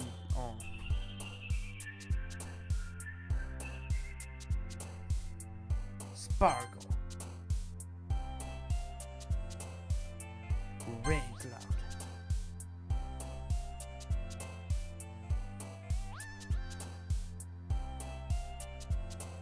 Love. Bed. Det visste jeg bare. Tja, vent hva. Men det er jo hun som er så skikkelig glad i mat og sånne ting. Jeg føler meg livet til. Amazing. Ja. Ok, den her kommer Sayori til å elske.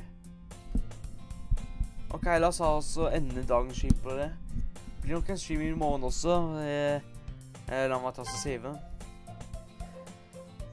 Så ja, hvis dere likte denne streamen, trykk på like på reprisen og sånne ting. Det hjelper meg veldig emotionally. For at jeg elsker å se at det jeg gjør faktisk blir support og sånne ting.